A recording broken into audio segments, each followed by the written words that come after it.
आज हामी कुराकानी गर्न गइरहेका छौँ। कुराकानीका लागि हामीसँग हुनुहुन्छ पूर्व मन्त्री एवं राष्ट्रिय शक्ति नेपालका संयोजक केशर बहादुर बिष्ट। यहाँलाई कार्यक्रममा म हार्दिक स्वागत गर्न चाहन्छु। धन्यवाद, धेरै धन्यवाद।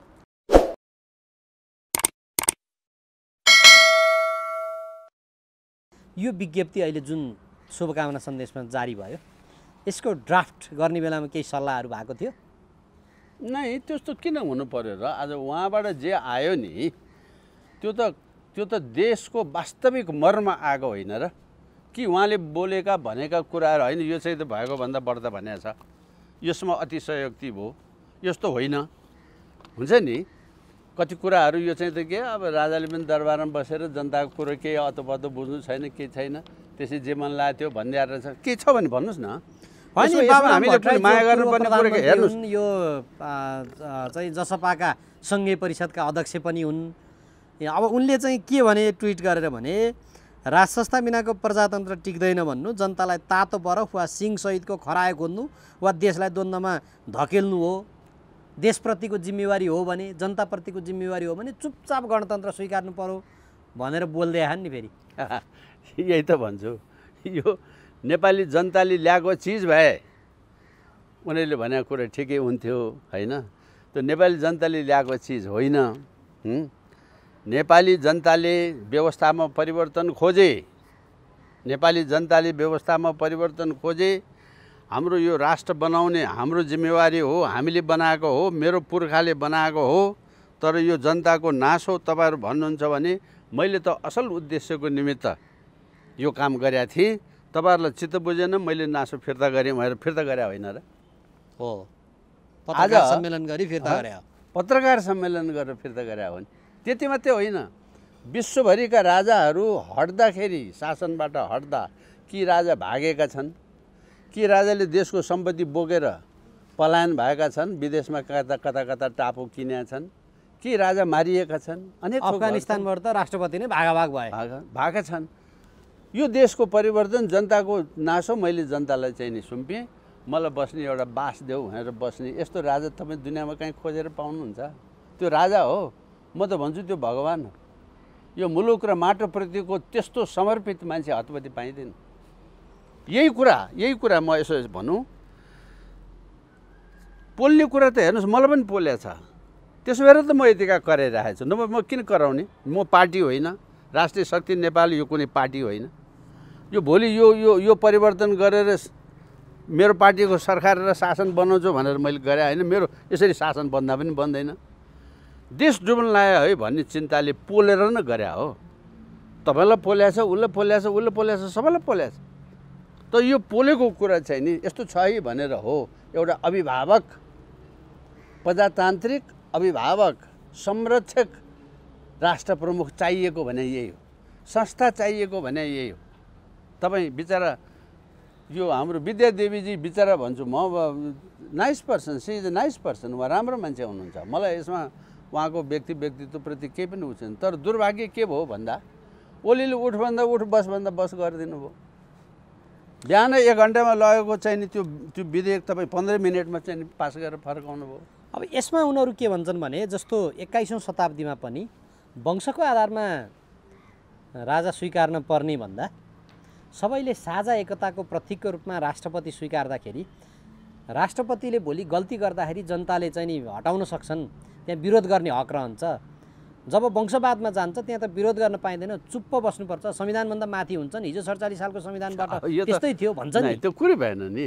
यो बाबा जुन ठाउँमा हामी बसिराखेका छौँ, विरोध गरेर राजाले भएको त तिमीहरू गर भने होइन र भने, विरोध गर्न पाइन्न भने के, हटाउन सकिन्न भने के, राजाले भएको तिमीहरूले यसो भन्यौ, मैले चाहिँ नि यो स्वार्थले गरे होइन, राष्ट्रको लागि गरे हो, तिमीहरू त्यसो भन्छ भने मैले छोडिदिएँ ल भने छोडिदिए होइन भने कि ज्यान मार्नै पर्ने हो, मारामारै गर्नुपर्ने हो कि होइन भने एउटा विवेकशील नोबल किङ भन्छ नि, नोबल किङले गर्ने के हो? जनतामा असन्तुष्टि बोल्नु तपाईँहरू गर्नुहोस् भने होइन। जबकि यही कुरा राष्ट्रपतिलाई गर्नु पर्यो भने त्यसलाई लखेट्ने, पिट्ने, मार्ने, हटाउनेदेखि बाहेक अर्को के उपाय छ भन्नुहोस् त? कसैले छोडेको उदाहरण छ? सादात हेर्नुहोस् न, अहिलेसम्म 11 लाख मान्छे मरिसक्यो त्यो देशमा। राष्ट्रपति छोडेछ उसले, संसारको कुनै राष्ट्रपतिले त्यस्तो छोडेको ल मलाई बताउनुहोस् न त्यस्तो छ भने। म राजनीतिक शास्त्रको विद्यार्थी हुँ, म 2-4 कुरा बढी जान्दछु त्यस मामलामा है। राजाले त छोडिदिया हो नि त। त्यसकारण वंश भएपछि चाहिँ हटाउन सकिन्न, यो गलत कुरा, यो गलत कुरा।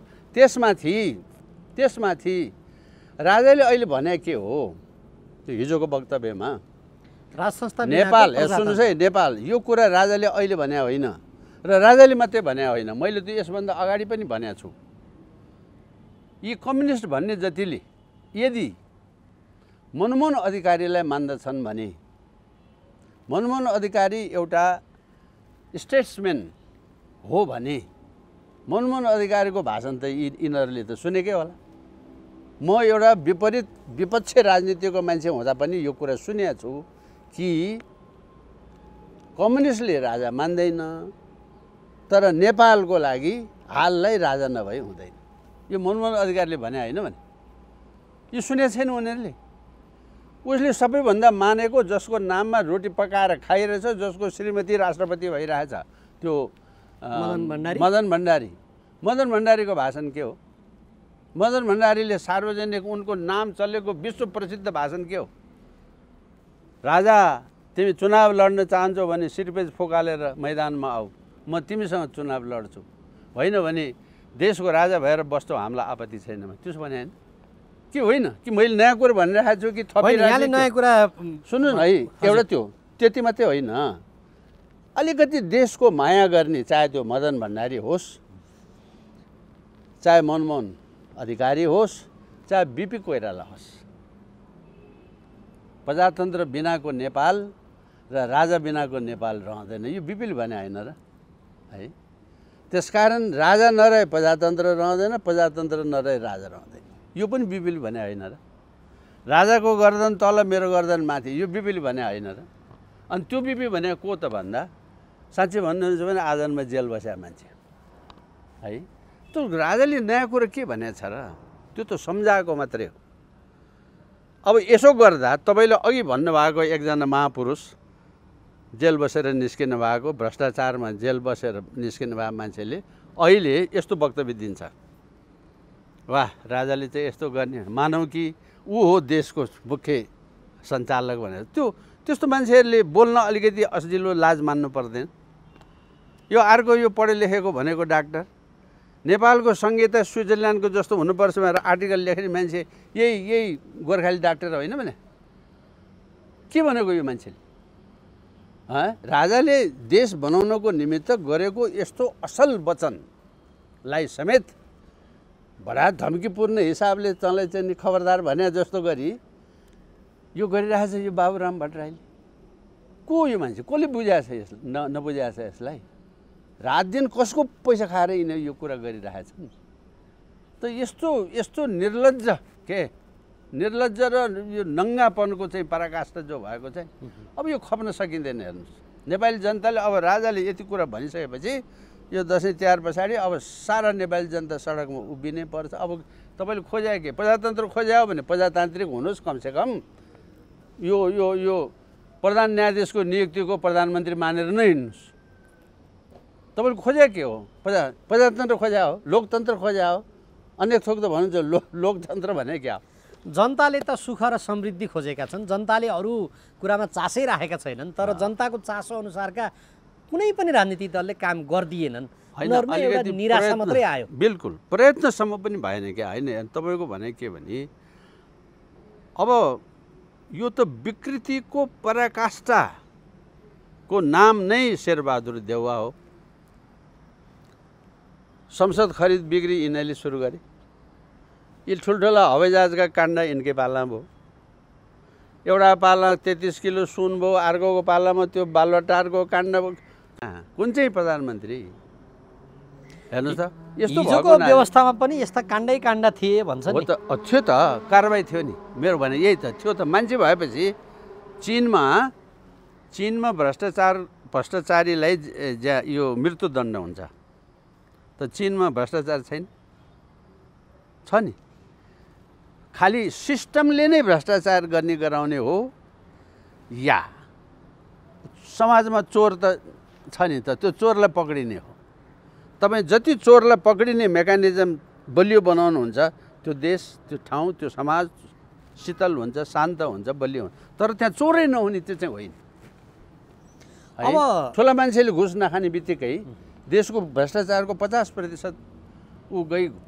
तर यहाँ समस्या चाहिँ के भयो भने देशको सबैभन्दा 2 नम्बरी फटास ठेकेदार, सबैभन्दा 2 नम्बरी ब्ल्याक मार्केटर, सबैभन्दा चाहिँ नि यो चाहिँ नि कालो धनवाला घुमिफिरी संसदमा आइपुग्ने, अनि त्यो संसदले त्यसलाई चाहिँ नि मन्त्री नियुक्त गर्ने। अब यहाँ राजनीतिभित्र अपराधी व्यक्तिहरू राजनीतिमा पसे, त्यो राजनीतिमा धनवाद, नातावाद, कृपावाद सबै फस्टायो भनिन्छ। अब यसको रुवाई मैले त्यो भने मात्रै हो नि, यसको रुवाईको निमित्त तपाईँ प्रमाण खोज्न अन्त जानु परेन क्या। अहिले प्रचण्डको प्रमाण रुवाई हेर्नुहोस् न। ल हिजो दिन आउँथ्यो, अहिले मैसँग मात्रै खोज्न आउँछन्, मैले कहाँबाट ल्याएर दिनु? अब यो यस्तो तरिकाले चुनाव कसरी लड्न सकिएला? ऊ अहिले भर्खर रुँदैछ।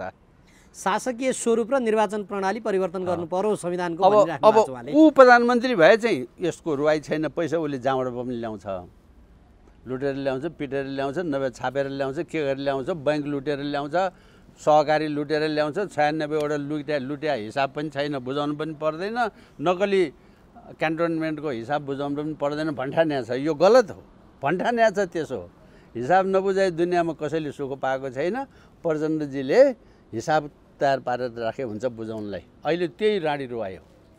ठिक छ। यहाँनिर के उठ्यो भने जस्तो हिजोको प्रजातान्त्रिक व्यवस्थामा अब समग्रको दोष राजाले लिन्थे भनिन्थ्यो नि, राजा नै बाटै कारणले हो, सामन्ती के भन्थे। ती राजाले जब सक्रिय शासनमा उत्रिए त्यसलाई जनताले रुचाएनन् र त्यसपछि अहिलेको व्यवस्थामा राजनीतिक दलहरूले पनि एउटा स्वच्छ डेलिभरी दिन सकेनन्, जनतालाई खुसी तुल्याउने गरेर उनीहरूले यो व्यवस्था अन्तर्गत काम गर्न सकेनन्। जनताले 2/3 नै दिएर पठाए पनि त्यहाँभित्रै लुछाचुनी गरेर यसलाई नि टुङ्ग्याए, बरु मासे। अब अहिले आएर जसले संविधान सभाका लागि हिजो त्यत्रो द्वन्द्व गरे, होइन त्यो संविधानमै हाम्रो रिजर्भेसन थियो भन्ने अवस्थामा पुगे। जसले हिजो गणतन्त्र चाहिन्छ भनेर चाहिँ लागे, उनीहरू होइन बरु राजा सहितको राज संस्था पो ठिक रहेछ भन्ने निष्कर्ष निकाले। चाहे मोहन वैद्य भनौँ, सीपी मैनाली, आरके मैनाली, यता नारायण बिजुक्सी, सबैले। जनताले अर्को पनि नछोड्नुहोस् न हाम्रो विप्लवजी। विप्लवले त सार्वजनिक रूपमा पृथ्वीनारायण शाहको तस्बिर ग्रहणै गरिसक्यो। अनि अब जनताले के गर्ने? राज संस्था सक्रियता खोज्छ, राजनीतिक दलहरूले निष्क्रिय भएर बस्छ। त्यही भएर जस्तो हिजोको वक्तव्य हेर्नुहोस् न, राजनीतिमा के हुन्छ भने आफ्नो बोली र वचन नै हो आफ्नो गाइडलाइन के। यिनीहरू त ज्यादै तल्लो स्तरको निम्न स्तरको मान्छे भए, आफूले अहिले बोलेको कुरा भरे बिर्सिने भए वा आज बोल्यो भोलि उल्टा गर्ने भए, त्यो उनीहरूलाई गर्नलाई लाज छैन। नेपालको बिग्रेको कुरा यही हो। राजा भन्ने त्यस्तो हुँदैन, बोली वचनमा अड्ने चिज हुँदो रहेछ नि त अहिलेसम्म। अब सक्रियताबाट हड्छन् राजा। सांस्कृतिक स्टेटमेन्ट हेर्नुहोस् न, स्टेटमेन्टले के भने प्रजातन्त्र बिनाको राज संस्था र राज संस्था बिनाको प्रजातन्त्र नेपालको सन्दर्भमा यो चिज ठिक होइन भने सुधारिए। त्यसो भए भनेपछि सुधारी पहिले गरेको यदि त्यो त्रुटि नै भएको छ भने पनि अब त्यो चाहिँ शासन पद्धति होइन है भने नि त। हिजो हामी सबैले सुन्यौँ नि, होइन? त्यसैले डेमोक्रेसी नभई भएन। तर यो चाहिँ नि डेमोक्रेटिक सिस्टम को संरक्षक र सहयोगी हो राजा भनेको, त्यो आफैले भने नि त है। एक दोस्रो निषेधको राजनीति गर्नुहुन्न भनेर जो हामी भनिरहेका छौँ, स्वयं राजाले पनि पटकको वक्तव्यमा यो कुरा राजाकै वक्तव्यमा पनि आइराखेको है कि कुनै विचारको आधारमा राज संस्थाले विभेद गर्दैन, कुनै विचारको आधारमा विभेद गर्दैन भने त यो सुधारिया कुरा होइन। म हिजो पञ्च थिएँ, यो पञ्चे चोरले ल यसलाई यहाँ आउन नदे भन्नु र भाइ तपाईँ पञ्च हुनुहुन्थ्यो हिजोको, तर तपाईँ अब अहिलेको सन्दर्भमा तपाईँ समयानुकूल हुनुहुन्छ भने आउनुहोस्, देश बनाउनलाई स्वागत गर्छु भन्ने दिन आउनुमा आकाश जमिन फरक भयो कि भएन? यो निषेधको राजनीतिको विषयको एक। त्यस पछाडि राष्ट्रको स्वाधीनता र राष्ट्रको यो सार्वभौम सत्तामाथिको परराष्ट्र नीतिको प्रश्न भयो। त्यही त हिजोको वक्तव्यमा यहाँ धेरै कुराहरू सबै कुरा क्लियर भयो नि त। क्लियर छ त्यसमा। अब यो चिज नेपाली जनतालाई चाहिए हो कि होइन एकछिनलाई भन्नुहोस्। अब चाहिए होइन भने चाहिए होइन भनेर सडकमा आउनु पर्यो। चाहिए हो भने चाहिए हो जतिले सडकमा आउनु पर्यो। तर जनताले त्यस्तो गर्दैन क्या। जनताले के गर्छ भने अन्तिम समयमा अहिले राजनीतिक दलका नेताहरूलाई गाली गर्छन्, लास्टमा फेरि चुनावको अघिल्लो दिन त्यसैलाई ड्याममा भोट हालिदिन्छन् क्या। यस्तो छ तपाईँसँग एउटा त विकल्प भएन, भरपर्दो विकल्प भएन एउटा, त्यसको कारण अर्को के भयो भन्नुहुन्छ भने तपाईँ यो मैले अघि नै त्यही भएर भने नि देशको सामरिक स्थिति तपाईँ धेरै ठुल्ठुलो फुर्तीको कुरा नगर्नुहोस्। हाम्रो सेनाको क्षमता हेर्नुहोस्, सेनाको क्षमता हेरेपछि अनि ठुलो कुरो गरेर अर्थ आउँछ है। यो सेना के बुट बजारेर सलाम गर्ने मात्रै चिज हो कि साँचो अर्थमा देशको शान्ति सिमानाको रक्षा गर्नलाई यो चाहिँ काफी छ वा ताकतवान छ यो सेना? के छ? आज हजारौँ वर्षदेखि यो देशको सिमानाको रक्षा सेनाले गर्यो कि नेपाली जनताले गर्यो? हामी मधेसलाई हेर्ने दृष्टिकोण पनि त्यसकारण गलत भइरहेछ भन्छु। तराईमा यो तपाईँको 1200 किलोमिटरको सिमानाको रक्षा त्यही तराईवासीले नगरे भए आज के सेनाले जोगायो? अब अहिले जुन मिच्ने प्रक्रिया जो भइराखेको छ, खबरदार तैँले मिचिस भन्ने ताकत नभएको सरकार पनि काहीँ सरकार हुन्छ? यो त सरकारै भयो। अनि सरकारले भनेन मैले त गरिनँ भनेर बन्दुकलाई लट्ठी खेलाएको जस्तो, त्यो चाहिँ ढोडको लट्ठी काँदा हाले जस्तो हालेर हिँड्ने, चाचा र लुगा मात्रै इस्त्री लगाएको लाउने हो, काम चाहिँ नगर्ने सेना भए के हुन्छ? हिजो यस्तो खुल्लम खुल्ला हुँदाखेरि विरोध गर्ने, वक्तव्यबाजी गर्ने हुन्थ्यो नि। त्यो त अरू हुने कुरा त छोडिदिनुहोस् भाइ। तपाईँ वंशको हकवाला श्री 5लाई श्री 5 खोसेर चाहिँ निकाले भएको चाहिँ दोस्रो उदाहरण छैन भने कस्तो कुरा गरे? बदमासी बेकायदा जहाँ पनि छ। 3 तारे जर्नलहरू जेल बसेका छैनन्? छैन? त्यस्ता मन्त्री कति जेल बसे, कति जेल बसेका छैन? अहिले यो वक्तव्य दिने एउटा मन्त्री पनि त्यसरी नै जेल बस्या, त्यो मन्त्री हो भूतपूर्व है।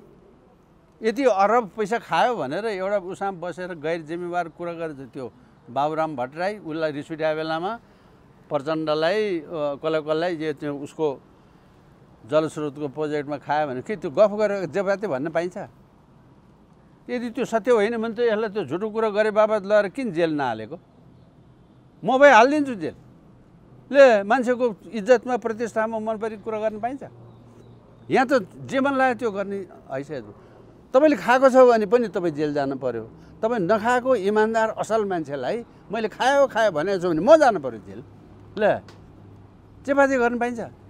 यस्तो गैर जिम्मेवार पिएचडी गरेको डाक्टर। ल राजाले देशको असलको निमित्त यसो गर्यो भने देशलाई असल होला। पुरानो यो चिज गल्ती भयो, अब यसरी सुधारौँ भन्ने चिजलाई आमा चकारी गाली गर्ने यस्तो मान्छे हुन्छ कहीँ? त्यसको श्रीमती राजाको मन्त्रीको छोरी हो भनेपछि यो त हिजो भन्थे क्या, जस्तो गिरिजाप्रसाद कोइराला बिपीहरूले चाहिँ पत्रकारहरूलाई मेरो बारेमा नेगेटिभ पनि लेखिदिनु भनेर अराउँथे भने जस्तै यो त्यस्तो तादात्म्यता छ कि क्या हो? होइन, अब नेगेटिभको पनि त एउटा सीमा हुन्छ नि। नेगेटिभको पनि एउटा सीमा हुन्छ। हेर्नु, एउटा गैर जिम्मेवारीको पनि एउटा सीमा हुन्छ होइन। तपाईँ यो त राजनीतिक व्यवस्थाको कुरा हो। तपाईँको विचारमा हिजोकै वक्तव्यमा फेरि आफ्नो राजनीतिक विचार जेसुकै राख्नुहोस्, राख्न पाइन्छ। राजाले एउटा विचार राखे बापत तनलाई पखेलास खबरदार भन्ने कोही हो? त्यो अब त उसको हिसाबले भयो त त्यो विचार पनि राख्न नपाइने भयो एउटा नागरिकले। उसले चाहिँ नि 7 समुद्र पारी जे मन लाग्यो गरे पनि हुने भयो। राजा चाहिँ मान्छे होइन। यथार्थमा यो देशको संरक्षक र राजा, जब अहिले जनता बिहानदेखि बेलुका राजा ल्याउँ देश बनाऊ भनिरहेको छ, इतिहास कोट्याइराखेको छ, यत्रो सयौँ वर्षको चाहिँ नि ऊ छ राजा भनेर। यो शाहवंशीयको कुरा मात्रै पनि होइन, यो देश जुन बेला सम्पन्न भएको छ, इतिहास हाम्रो कला संस्कृतिको वैभवता हेर्नुहोस् कसको पालामा भयो? त्यही मल्ल राजा पालामा भयो। राजा त राजा हो नि भाइ। त्योभन्दा अगाडि तपाईँको चाहिँ नि यत्रो सिङ्गे देशको चाहिँ नि यो सेरोफेरो सबैको किराँतको पालामा भयो। त्योभन्दा अगाडि खस राजाको पाला, उहाँ चाहिँ तपाईँको खसघरदेखि यत्रो राज्यको एक्सपान्सन भयो, त्यो खस राजाहरूको पालामा भयो। आज 240 वर्ष त पृथ्वीनारायण शाहको दिनदेखि गन्या हो तपाईँले 240 वर्ष। पृथ्वीनारायण शाहका बाजे बराजु पिताजु छैन कि पृथ्वीनारायण शाह आकाशबाट जन्मिया हो थोरै? हेर्नु यो एउटा के भने राष्ट्रप्रतिको गद्दारी र निम्न स्तरीयपनको पराकाष्ठा भयो। अहिलेका राजनीतिक दलहरूले त्यसो गरिरहेका छन्। त्यसकारण अब यो कुरा होइन, यिनीहरू सचिन्छन् भने कहिलेकाहीँ आमाले छोरोले भिरबाट खस्न लाग्यो भने ए बाउ त्यसो नगर, ए बाउ त्यसो नगर भन्नु पर्यो। मानेन भने च्यापै समातेर एक थप्पड त हाल्नु पर्यो नि भाइ। अब यहाँ आमा भनेको जनता होलान्। जनताले अब प्रयोग अनुसार हो। एक प्रकारले आमा भने जनता हो, एक प्रकारले त्यो जनताको हितको निमित्त हेरिदिने आमा राज संस्था हो। अब राज संस्थाले फेरि फर्किनलाई अथवा सक्रियतामा आउनलाई अथवा अहिले जे अपेक्षा गरिएको छ त्यो अपेक्षा अनुसारको हुनको लागि या त अर्को विद्रोह हुनुपर्छ या त जनता स्वयंले डिमान्ड गर्नु पर्यो। यथास्थितिमा त त्यो सम्भावना देखिँदैन। हो, जनताले माग्नु पर्यो। जनता भने हामी हो नि, ऊ मात्रै हो जनता। ल हिसाब समग्र भयो। मान्छे गनौँ न त। जनताले यो गर्यो, जनताले ऊ गर्यो भन्छ। गर्ने बेला सबै विदेशीले गर्यो। हेर्नुहोस् है, जनताले गर्यो भने के? तपाईँ त्यही भएर त मैले अघि सुरुमै भने तपाईँले जनमत सङ्ग्रह गरेको भए यो देशमा संहिता लागू गरौँ कि नगरौँ भनेर जनमत गरेर हारजित गरेको भए जनताले भनेको कुरा तपाईँ व्रत कुरा गर्नुहुन्छ भन्नुहुन्थ्यो। हिन्दू राष्ट्र राख्ने कि नराख्ने भन्नु भएको भए त्यो जनताले गरेको कुरा तपाईँ यस्तो कुरा गर्नुहुन्छ भन्नुहुन्थ्यो। यो त त्यसरी भएको होइन है। अब बुझ्दै नबुझ्या एउटा भनौँ न अनपढ 3 क्लासको बच्चाले गर्ने काम यो संविधानमा धर्मनिरपेक्षको व्याख्यात्मक लाइन राखेको छ। निरपेक्ष भन्नाले आफूलाई मन लागेको चिज विचार राख्न पाइन्छ। सनातनदेखि चलिआएको भनेर हेर्नुहोस् है उल्लेख गरेको छ। त्यस्तो निरपेक्ष भने त्यो हो। तपाईँको नेपालको संविधानमा हिन्दुत्व पनि थिएन, निरपेक्ष पनि थिएन। इभन हिन्दुस्तानको संविधानमा पनि थिएन। पछिल्लो संशोधनमा मात्रै राख्या हो। तपाईँले निरपेक्ष भन्ने हुनाले म अहिले सापेक्ष भन्दैछु, किनभने तपाईँले खोज्नुभयो निरपेक्ष भनेर। तपाईँले निरपेक्ष नभने मैले सापेक्ष हिन्दू राष्ट्र घोषणा गर भनेको छ कहिले? नेपालको राजा हिन्दू राजा हुन्छ, यति हो भनेको। अब नेपालको राजा हिन्दू राजा हुन्छ भनेपछि तपाईँले यसलाई चाहिँ हिन्दू सापेक्ष भन्ने अर्थ लगाउनु भएको हो भने त्यसो भएर तपाईँले के भन्छ निरपेक्ष भन्नुभयो। निरपेक्ष भने देशले शपथ खाँदाखेरि चाहिँ बाइबल समातेर खानुपर्ने। निरपेक्ष भने देश आज विश्वको सबैभन्दा बलियो करेन्सी, सबभन्दा बलियो पैसा कुन पैसा? डलर होइन? त्यो डलरको टाउका पढ्नुहोस् न, इन गड वी ट्रस्ट भनेर लेखेको छ। त्यो डलर भन्ने नोट जो छ त्यो नोटको पढ्नुहोस्। त्यो नोटमा के हो निरपेक्ष भनेको? बेलायतको महारानी प्रेस्बिटेरियन चर्चको अध्यक्ष नभई महारानी हुन पाइँदैन। के हो निरपेक्ष भनेको? 40वटा त मुसलमान देश छ देशमा, 40-42वटा छन्। 54वटा छ। ऊ तपाईँ 70 भन्दा बढ्ता क्रिस्चियन देश छ, 13वटा त बुद्धिस्ट देश छ। यो कुरा नेपालको एउटा हिन्दू राष्ट्रलाई मात्रै लागू हुनुपर्छ। त्यसैमा बेइमान हो यो त तपाईँले जनतालाई झुक्क्याउनेको दिउँसै रात पार्ने भन्छ नि, दिउँसै अन्धकार पार्नेको यहाँभन्दा ठुलो पराकाष्ठ के हुन्छ भाइ? अब पढे छैन चोरेर पास गर्ने, नक्कली पढ्ने। मैले भने 43 एसएलसी फेल हुनेले बडा तपाईँको चाहिँ नि अङ्ग्रेजी र चाहिँ नि हिसाबको व्याख्या व्रत गर्न थाल्यो भने तपाईँ कि बोलाउनुहुन्छ कि हाँसेर चुप लाएर बस्नेदेखि बाहेक अर्को के उपाय छ? एसएलसी बोर्ड फर्स्ट भएकाले नि यहाँ प्रतिक्रिया दिन थाले क्या सुरुमै। अब यो कसरी चाहिँ बोर्ड फर्स्ट भयो? यही त यो पनि एउटा बोर्ड फर्स्ट मध्येको हो भन्ने सुन्छु। त्यस्तो मूर्ख बोर्ड फर्स्ट त हुनु नपर्ने हो है, जसले उसले भनेको के हो?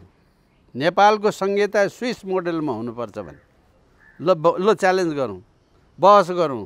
स्विस मोडलको संहिता भने के हो? अमेरिकन मोडलको संहिता भने के हो? अस्ट्रेलियन मोडलको संहिता भने के हो? नाइजेरियन मोडलको संहिता भने के हो? र हामीले भने संहिता के हो? ल बहस गरौँ। अब यी समग्र परिदृश्यपछि आजको दिनमा राष्ट्रिय शक्ति नेपालले चाहेको हिन्दू राष्ट्र संवैधानिक राज संस्था मात्रै हो कि यसभित्र सङ्घीयताको कुरा छ, छ समावेशिताको कुरा छ र सबैको हक अधिकार सुनिश्चितताको कुरा छ। मैले अब यतापट्टि छलफल गर्नलाई सजिलोको लागि के भन्छु छोटकरीमा भने नेपालमा एउटा चुरोटमा 1 ट्वाक रक्सीमा 5 रुपियाँ दाममा भोट तलमाथि हुने राज्यले नै धाँधली गर्ने, सरकारमा जो बस्यो त्यसले धाँधली गर्ने, गृहमन्त्री जो भयो त्यसले भोट लुट्ने, अझ बेला मौकामा परिआयो भनेदेखि यो दलाल सेनाका मान्छेले पनि गर्ने। म लेख्दैछु यस मामलामा कहाँ के भयो भनेर एक दिन नेपाली जनताको सामान्यमा आउँला। राज्यले धाँधल गर्ने देश भयो, व्यक्तिले धाँधली। तपाईँ चुनाव लड्नुभयो, मेरो छोरा बाउलाई जिताउनलाई तपाईँले झुक्क्याएर 2 तालले भोट खसाल्नुभयो, त्यो व्यक्तिको धाँधली भयो। त्यो सिस्टमले नै तपाईँलाई भोट तलमाथि पारिदिन्छ, बाकस फेरिदिन्छ, मुठाको मुठा नयाँ छाप लगाइदिन्छ, यो गर्छ। त्यो देश न त्यसमा देश रहन्छ, न त्यसमा प्रजातन्त्र रहन्छ, न त्यहाँ कोही प्रतिनिधिले शिर ठाडो गर्ने अवस्था हुन्छ। ऊ अहिले भरतपुरको मेयरको गति हेर्नुहोस् न, हारिसकेका मान्छेलाई गर्न बाँकी 500 भोटले हारिसक्यो हैन। त्यो बाँकी रहेको 700 भोट, सिङ्गै 700 भोट उसको हुँदा पनि नजित्ने ऊ अर्कोतिर डिभिजन भइसकेका मान्छेलाई बाकस तोडफोड गरिदिएर फेरि चुनाव जिताइदिए जस्तो हुन्छ। त्यो दुनियाँको अगाडि नैतिक हिसाबले अब त्यो कुरो मैले भने होइन है। फेरि अस्ति मात्रै ओलीजीले भाषणमा भन्नुभयो उसको छोरीलाई बाकस फोडेर चुनाव जिताएको हो, मैले भने होइन। म त खालि तपाईँलाई सम्झाइदिएँ, बालवाला प्रधानमन्त्रीले आफूसँग झगडा भएको भोलिपल्ट आफ्नो सहकार्य गरेर हिँडेको अर्को प्रधानमन्त्रीको छोरीलाई बालवाला प्रधानमन्त्रीले त्यसो भन्यो। कहाँ छ यो देश? यस्तो देश हुन्छ? त्यसो भएको हुनाले राष्ट्रिय शक्ति नेपालले चाहिँ नि यो देशमा केही वर्षलाई अझै त्यो 50 वर्षलाई होस्, 100 वर्षलाई होस्, 200 वर्षलाई होस्, भगवान् जानोस्, मेरो त त्यति समय छैन होइन। यो देश स्थिर नहुन्जेल, देशको आर्थिक क्षमताले तपाईँ आफैलाई थेग्ने नहुन्जेल, देशको सेनाले तपाईँले आफैलाई उभिने ताकत नहुन्जेल, देशको शैक्षिक स्तरले तपाईँको स्वाभिमान आफ्नो ठाउँमा राख्ने अवस्था नहुन्जेल यो देशमा राष्ट्र संस्था भएन भने पहिचान नभएको मान्छे हुँदैन। पहिचान नभएको देशको त कल्पनै गर्न सकिँदैन। देशको पहिचान भएन भने, सनातन पहिचान भएन भने, जुन देशमा किराँतको यत्रो इतिहास छ, जुन देशमा बुद्धिस्टको यत्रो इतिहास छ, जुन देशमा हिन्दूको यत्रो इतिहास छ, त्यो देशमा सनातन पहिचानको आफूलाई एउटा चाहिँ उ गर्ने भएन भने र यो सङ्घीयता खारेज भएन भने यो देश 1, 2, 3 रहँदैन भाइ। मलाई दुःख यही कुराले म हिँडेको छु।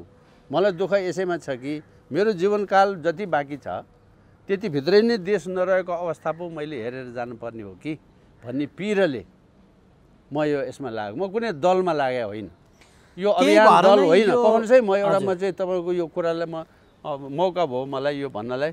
म त्यसो भएको हुनाले आम नेपाली जनतालाई मेरो भनाइ यो छ, राज्य व्यवस्था भोलि स्थिर भएपछि कसैको लोभ लालच पाप हप्की धम्की देख्नु भएन। माओवादीले तर्साभरमा उसको ढ्वाङ बराबर तर्साउन नसकेका दिनमा यसको लुते कुकुर जस्तो भएर भाग्नु पर्ने अवस्था छ होइन।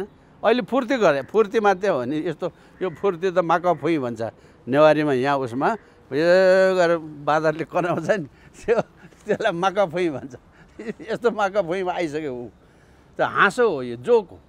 त्यसो भएको हुनाले यति काम गर्नको निमित्त एउटा भरोसा चाहियो। तपाईँ कसको भरोसा लिने? हिन्दुस्तानको भरोसा लिएर नेपालमा राज्य व्यवस्था बदल्ने कि चीनको भरोसा लिएर बदल्ने कि अमेरिकाको कि युरोपियन पार्लिमेन्टको? कसको भरोसा लिएर? कि तपाईँको चिज तपाईँलाई भन्ने जस्तो चाहियो हो? आफ्नो देशको चिज त आफ्नो देशको मान्छेले गर्ने हो। त्यसको अगुवा कोही छ?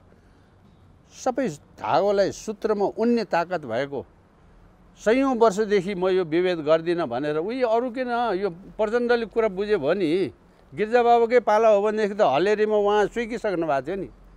उहाँको ज्यान त त्यही राजाले जोगाइदिया हो नि, राजाले जोगाइदिया।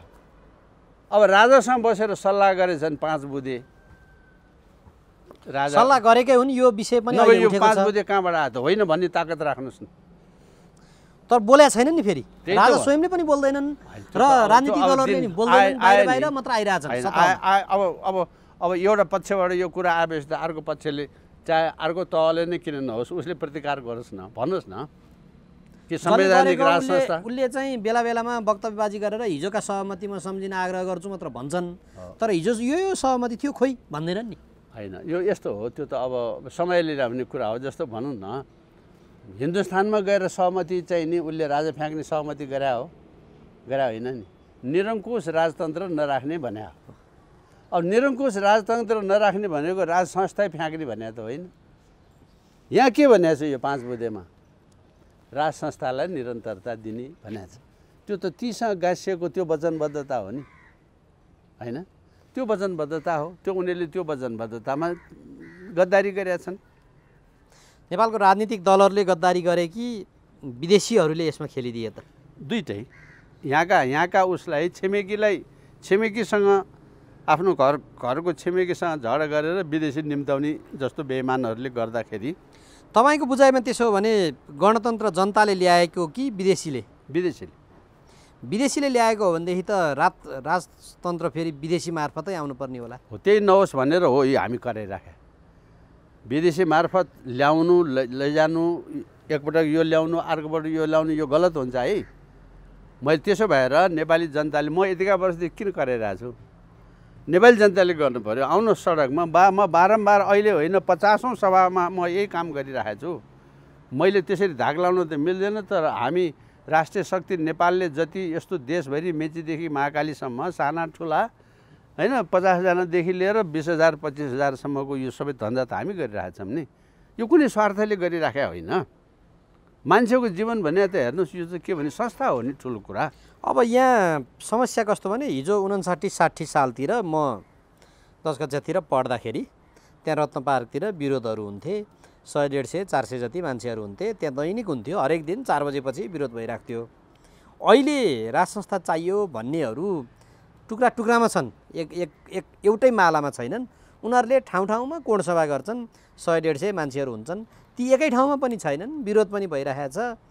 अनि फ्याट्ट जनता स्वयंले जागरुक भएर त्यहाँ चाहिँ नउत्रिएसम्ममा त ती मागहरू त कसरी सम्बोधन होला र? हो, 62-63 को जस्तै चाहिएला नि। एकदम सही कुरा हो, एकदम सही कुरा हो। त्यो दिन आउँदैछ, यही नै विचार गर्नुहोस् न, यही विचार गर्नुहोस् न। म जस्तो राष्ट्रिय शक्ति नेपालको चाहिँ नि अहिले म संयोजक भएर म यो काम गरिराखेको छु।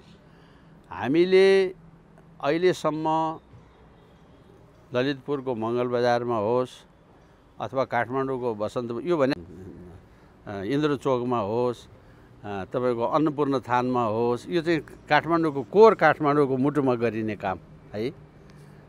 त्यस्तो गरेर हामीले आह्वान गरेको कुरामै तपाईँले भने जस्तै 20, 30, 40, 50देखि सुरु भएर अहिले 20औं हजार त भइसक्यो बाबा। अब अर्कोले गरिरहेछ। अब हामी सबै एक भएर निस्किने बित्तिकै यो त खेल खतम भइहाल्छ नि। यो बेर लाग्ने कुरा छैन।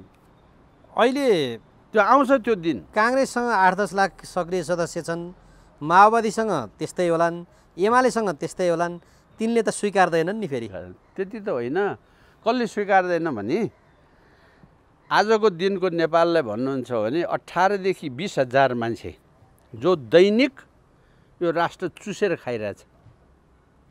20,000 मान्छे त्यो वडाभित्रको निर्माण कमिटीको समितिदेखि त्यो जे दलको होस्, त्यो सबै दल भन्छ त्यो लुटेर खाइरहेछ उसले। त्यहाँदेखि वडा कमिटी, त्यहाँबाट चाहिँ नि यो चाहिँ नि तपाईँको क्षेत्रीय समिति, गाउँ समिति, अनि त्यहाँबाट गएर जिल्ला समिति, त्यस पछाडि यो केन्द्रीय उहरू, अनि नगरका वडा, यी सबै चाहिँ नि दैनिकी यसको खानपिनमा। दैनिकी त्यसले 80,000 पर्ने मोबाइल बोकेको छ। दैनिकी त्यसले दिनको मनपरी पेट्रोल खर्च गरेर त्यो जनताले तिरे करबाट त्यो गाडी चढेर हिँडिरहेछ। दैनिकी त्यो बिहानदेखि बेलुका ऊ भोजमा छ। त्यसलाई पर्ने हो यो डाहा 18देखि 20,000 मान्छेलाई। त्यसबाट एक मान्छे थपलाई यो कुरा पर्दैन, किन अरू त सबै पीडित छन् नि। तपाईँको तर्कमा म सहमत छु, किनभने तपाईँ यो उमेरमा राजा चाहिने रहेछ राष्ट्रिय एकताको लागि भनिराख्नु भएको छ। म जतिको युवा अवस्थाका मान्छेहरू चाहिँ फेरि सक्रिय रूपमा तपाईँको अभियानमा अथवा तपाईँहरूको यो आह्वानमा सहभागी भएका छैनन्। बरु देशै छोडेर 50 डिग्रीको तातो घाममा 30 लाख बढी चाहिँ नि म जस्ता युवाहरू अहिले विदेशी न बाध्य छन्, त्यहाँ गएर 8-10 खर्ब बरु पठाइदिएर देश धान्नलाई बरु सहयोग गर्दैका छन्। ती व्यक्तिहरू, म जस्ता व्यक्तिहरूलाई यहाँहरूले किन एकबद्ध गराउनलाई नसक्नु भएको त? अब यस्तो हो, हेर्नुहोस् है, तपाईँले कस्तो चाहिँ नि मार्मिक प्रश्न उठाउनु भयो।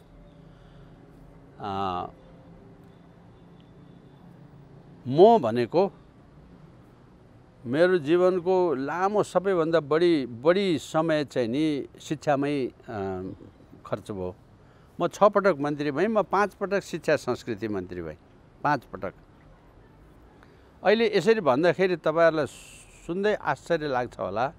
अन्य अवस्थामा भएदेखि त मलाई मेरो शालिग बनाउने बेला भइसक्यो। हेर्नुहोस्, मैले त्यसरी भन्दाखेरि, किन देशमा बहु युनिभर्सिटी सिस्टम मैले सुरु गरेँ।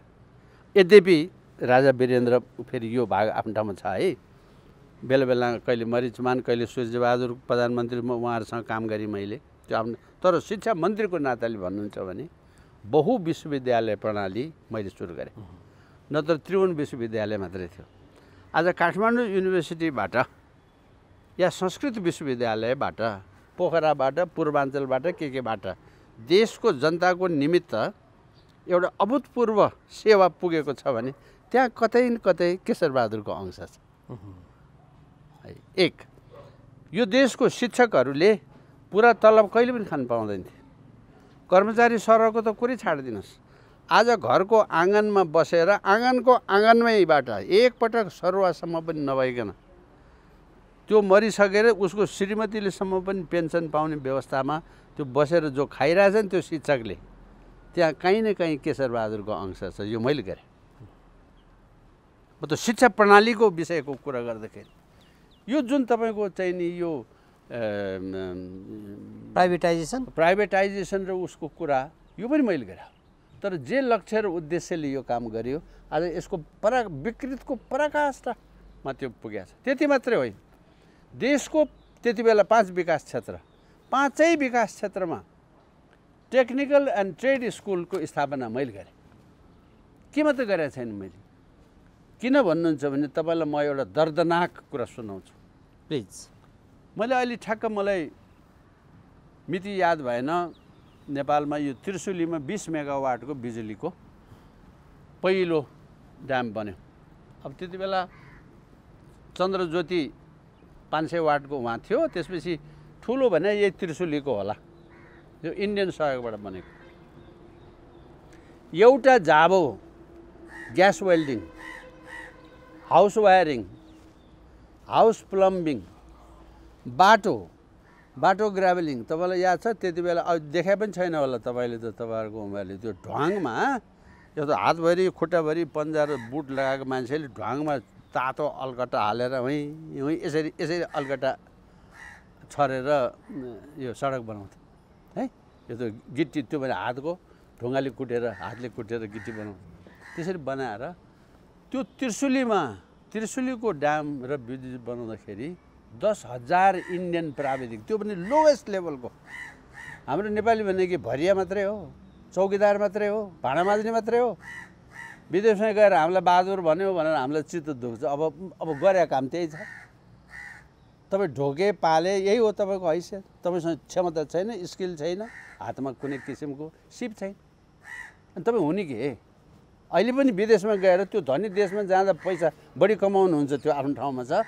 तर 80% चाहिँ यस्तै तल्लो से तल्लो निम्न स्तर उसको देशको नागरिकले नगर्ने काम गर्नलाई नै गएको हो। तपाईँ त्यो पनि जान बाध्य भएर नत्र जानै पर्दैन। त्यही त भन्छु, 20% अलि माथिल्लो काममा पनि जानुभयो होला। अनि हिन्दुस्तानीले हामीलाई हेप्यो, बहादुर भन्यो, यो भन्यो, त्यो भन्यो भन्छौँ होइन। यसले साथी पोल्दैन तपाईँलाई। देशमा यत्रो ऊ भएपछि आज यो ट्रेड स्कुल र टेक्निकल स्कुलको मार्फतबाट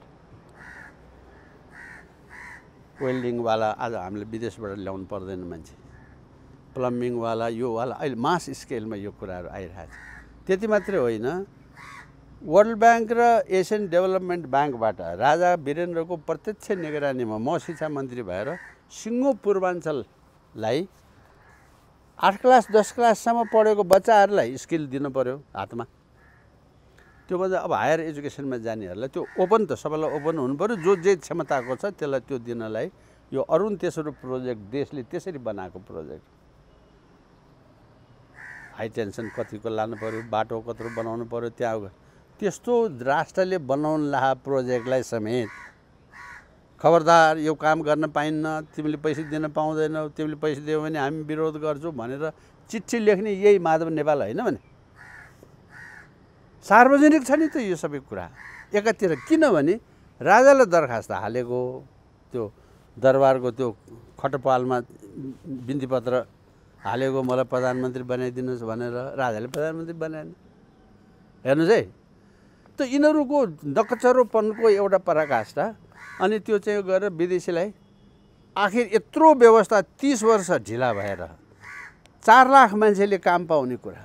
कर्णाली प्रोजेक्ट एउटा बन्दाखेरि तपाईँको 81 वटा 5 स्टार होटल बन्नुपर्छ। 10,000 इन्जिनियर सब इन्जिनियर चाहिन्छ। तपाईँले अस्ति मात्रै भर्खर इन्जिनियरिङ कलेज सुरु गर्नुभयो देशमा। त्यसो भएर हिन्दुस्तानमा गएर तपाईँको विदेशी पैसाले हिन्दुस्तानमा इन्जिनियरको उत्पादन गर्नुपर्ने देश यो। त्यसै रिस गरेर हुँदैन नि भाइ। यस्तो गरेर हामी देश बनाउनलाई चाहिँ हिँडेकोमा यो देश बनाउनलाई बाधा पारेर अन्तमा गएर त्यही हिन्दुस्तानीलाई जिम्मा लाउनको लागि गरिरहेको रहेछ नि त। त्यसो भने अहिलेका राजनीतिक दलहरू सबैले इज्जतीको बेइमान, इज्जतीको क्रूर, इज्जतीको नालायक र इज्जतीको देशघाती त यो देश यो पृथ्वी लोकमा मान्छे जन्मिँदैन। लाजको एउटा पराकाष्ठा सीमा हुनुपर्छ। कस्तो लाज नभएको मान्छे हो। अब तपाईँले भने जस्तो सालको 4 लाख मान्छे अहिले जति पनि प्रोजेक्टहरू छ नि, सालको 4 लाख मान्छेले स्किलफुल मान्छेले यो देशमा काम पाउने हो भने विदेश कहाँ जानुपर्छ? किन जानु पर्यो विदेश यो नचाहिँदो काम गर्न? र 3 क्लास पढेको, 7 क्लास पढेको, 9 क्लास पढेको बच्चाहरूलाई त्यही अनुसारको तालिम तपाईँले दिन सकेको भए त्यो दिन नसक्ने कुरा के छ? मैले दिएको छु, मैले गरेको छु, अर्कोले गर्न सक्दैन। यति त्यो किनभने देशको चिन्तै होइन नि समस्या त। देशको चिन्ता होइन, यही बेचेर खानुपर्ने, यही बेचेर खानुपर्ने, यहीँ घोडा चढ्नुपर्ने। त्यसैले यी मान्छे रहन्जेल यिनलाई देशको चिन्ता छैन। देशको स्वाभिमान भन्ने कुरा त्यो स्वाभिमानले पोल्ने मान्छे त चान्चुने मान्छे हुँदैन नि, त्यो राजा मात्रै हो। मैले भन्यो भने केशर बहादुरले बढ्दा भन्यो भन्ने अवस्था हुन्छ।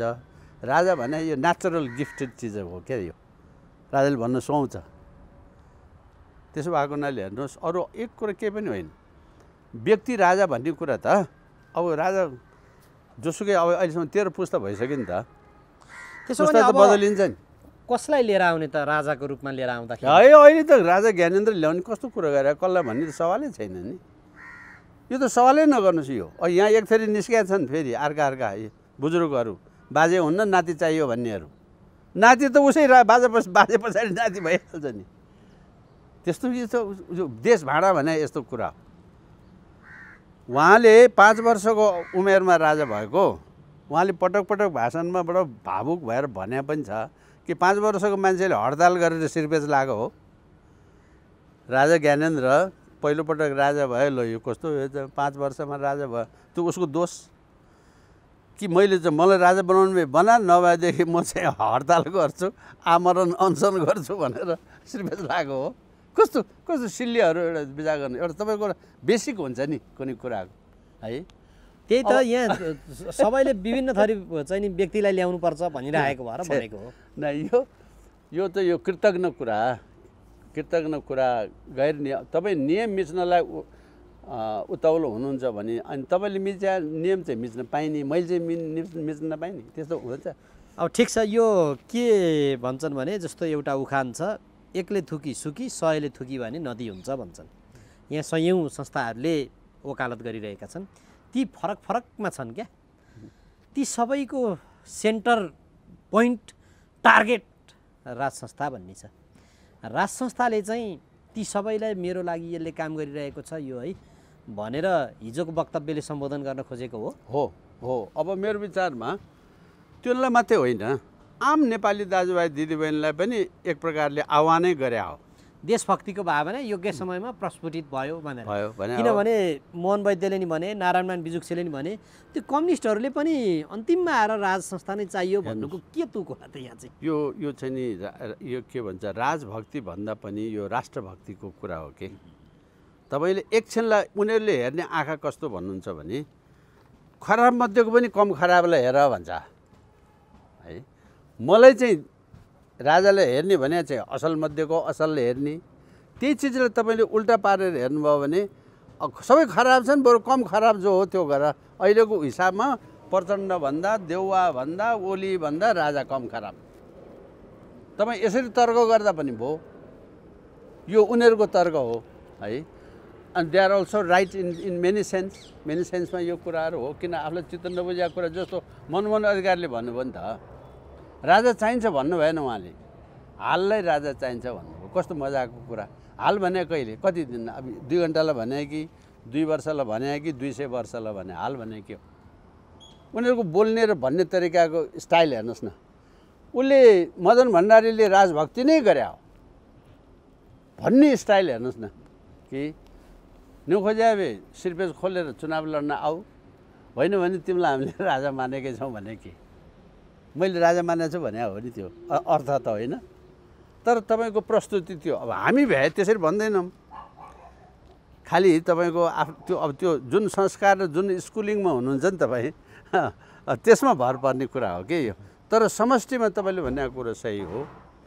कम्युनिस्ट मध्येको पनि राजावादी कम्युनिस्ट, म राजावादी कम्युनिस्टको एउटा हिजो गणतन्त्र चाहियो भनेर हस्ताक्षर गरेका हैनन् नारायणमान बिजुक्सेले, राष्ट्रवादी पनि गुरु हुन् नि त मोहन वैद्य। राष्ट्रवादी कम्युनिस्ट को एउटा स्टाइल कस्तो भन्नुहुन्छ भने म तपाईँलाई एउटा उदाहरण सुनाउँछु। अहिले स्वर्गवास भइसक्नुभयो रूपचन्द बिष्ट, मकवानपुरको एकजना यस्तो हुनुहुन्थ्यो। अनि राजाको क्षेत्रीय भ्रमण हुने, क्षेत्रीय भ्रमणको कति दिनमा चाहिँ नि त्यो क्षेत्रका मान्यहरू पनि जम्मा भएर त्यहाँ विकासको बारे छलफल गर्ने प्रचलन हुन्थ्यो त्यति बेला। अब हामी यो मध्यमाञ्चलको, हामीहरू त्यहाँ सबै जन्म भयौँ। अनि कुरा भयो, अब राजा कहाँ कुरा कसरी पुर्याउने? राजा भने कुरा पुर्याउन गाह्रो होइन। अब सचिवहरूले कुरा पुर्याइदिन्छन्, सचिवहरूले चाहिँ झेल गरिदिन्छन्, उसको चाकडीबाजलाई मात्रै गर्छन्, यहाँ गर्छन् त्यहाँ गर्छन्, विरोधहरू यस्तो भइरहने। अनि राजा वीरेन्द्रबाट होइन, तपाईँहरूलाई जो मान्छे अनुकूल हुन्छ त्यो मान्छे मार्फत गर्नुहोस् न। मेरा सचिवहरू धेरै छन्, तपाईँलाई जुन सचिव, यो रूपचन्द बिष्टको कुरा, यो त्यहाँ थुप्रै मान्छेहरू भएको एउटा यो त सार्वजनिक हुनु जरुरी छ जस्तो लाग्यो भने मैले त्यसो गर्नु न। रूपचन्द बिष्टले के भन्नु भने सरकार, but I don't believe on them भन्नुभयो होइन। म यी कोही राजाका सचिवहरूलाई विश्वास गर्दिनँ भन्नुभयो। राजाले के गर्नु, त्यसो भए नेपाल अधिराज्यको कुनै लेटर बक्समा राजा वीरेन्द्र भनेर नाम लेखेर माथि सम्बोधित व्यक्तिले मात्र खोल्ने भनेर लेखिदिनुहोस् र त्यो नेपालको कुनै पोस्ट बक्समा खसालिदिनुहोस्। म आफैले पढ्छु, मैले मात्र पढ्छु। अब हेर्नुहोस् है राजाको कुरा। मलाई त्यो सुनेर वाह गजब लाग्यो।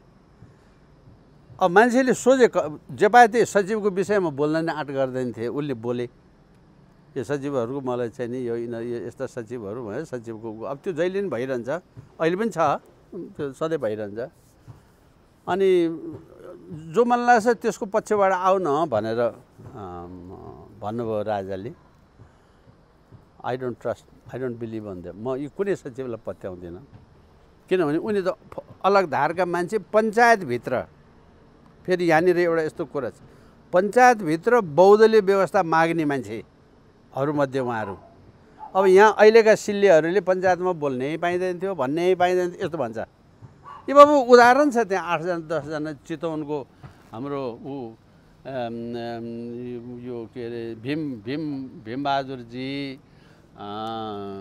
भेटवालजी, रूपचन्दजी, यी सबै जीहरू यहाँको चाहिँ नि तुलाधरजी राष्ट्रिय पञ्चायतभित्र बहुदल व्यवस्था चाहियो भनेर राष्ट्रिय पञ्चायत र पञ्चायत व्यवस्थाको विरोध गर्ने मान्ने ती बालवाला थिए।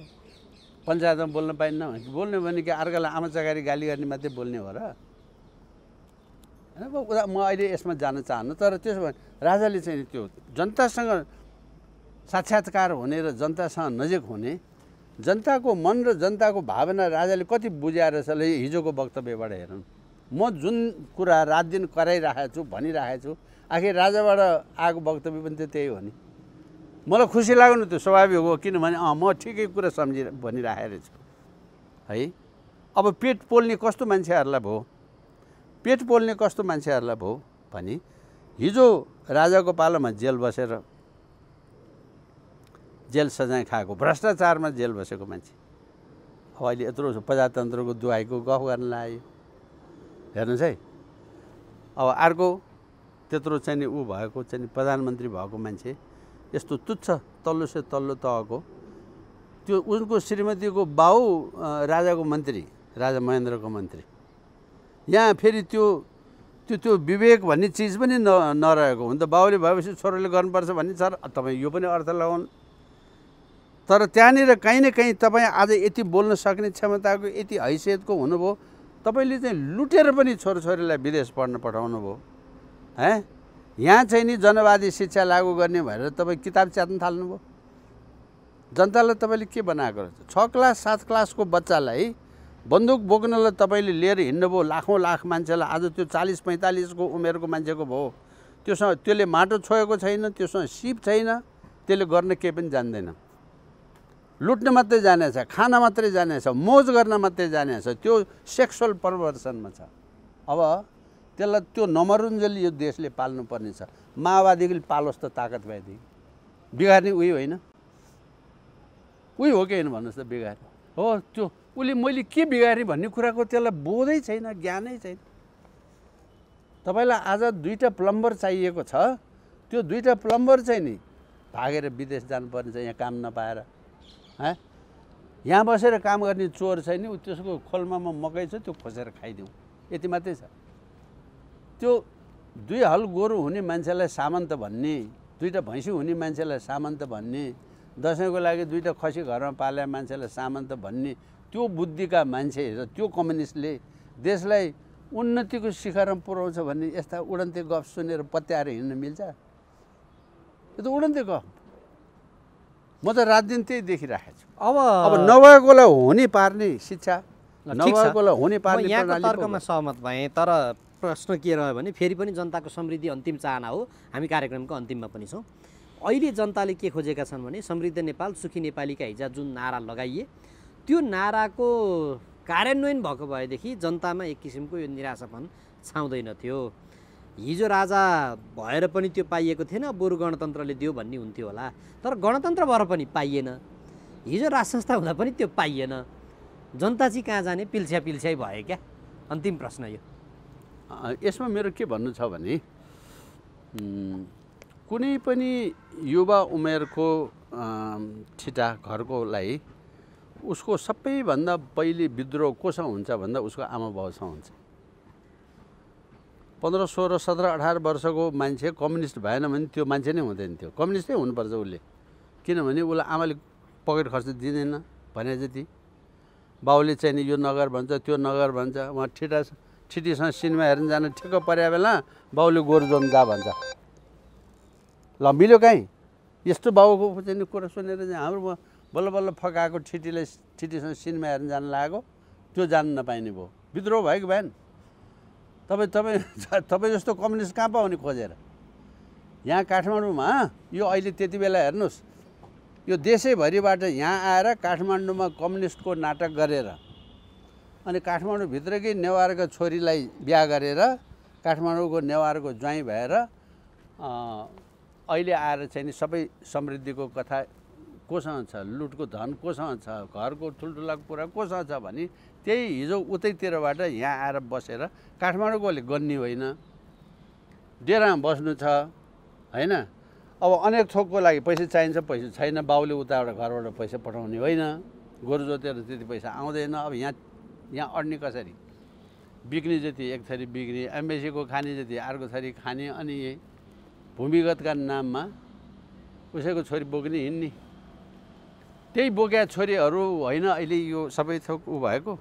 हुँदा देशको कानुन कस्तो भयो भने तपाईँ बाहुनको छोरा, त्यसकारण तपाईँले बाहुनको कोटाबाट जाने, तपाईँले बिहा गरेको नेवारको छोरी त्यो नेवारलाई नेवारको कोटाबाट ल्याए, तपाईँले बिहा गरेपछि उनी बाहुनी भएनन्। अहिलेको संसद सङ्ख्यामा हेर्नुहोस् त, एक थरी त्यस्ता, एक थरी सीमापारीबाट आएका बुहारी, यही माटोको धरतीको पुत्र भने त त्यो गङ्गा चौधरी जस्तो हो। हेर्नुहोस् त उसलाई राष्ट्रप्रतिको प्रेम, त्यही चौधरी त्यसको माटोप्रतिको प्रेम हेर्नुहोस्, त्यही अर्को गिरी उसको माटोप्रतिको प्रेम हेर्नुहोस्। नेपालीले यो गरे यसलाई बन्दी लगाइदिनु पर्यो भन्छ। यस्तो त्यसकारण यो बडो सापेक्ष कुरा हो कि भैया, सापेक्ष कुरा हो। समष्टमा म फेरि दोहोऱ्याएर म राष्ट्रिय शक्ति नेपालको तर्फबाट आम नेपाली दाजुभाइ दिदीबहिनीलाई हात जोडेर बिन्ती गर्छु, अति भयो, बर्बाद भयो, सत्यानाश भयो। यहाँभन्दा बढ्ता अति हुने कुरा, बर्बाद हुने कुरा, सत्यानाश हुने कुरा केही छैन। म एउटा प्रश्न गर्छु है जाँदा जाँदै अन्तिम। तपाईँमा पनि देशभक्तिको उति भावना छ, तपाईँ पनि देशको सन्तान, नेपाल आमाको सन्तान, ममा पनि उति छ, अरू व्यक्तिहरूमा नि उति छ, तपाईँले भनेको जस्तै गङ्गा चौधरीमा नि उति छ, पूर्व राजा ज्ञानेन्द्र शाहमा नि उति छ भने राजा नै हुनुपर्छ भन्ने कि तपाईँ चाहिँ त्यो राजाको ठाउँमा बसेर यो देशलाई प्रस्फुटित गराउँदा पनि हुने हो? त्यो हुन्थ्यो तर मैले सक्दिनँ।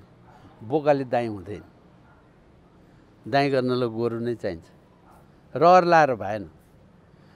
बोकाको भारी हात्तीले बोक्दैन, के अरे हात्तीको भारी बोकाले बोक्दैन, हात्ती नै चाहिन्छ।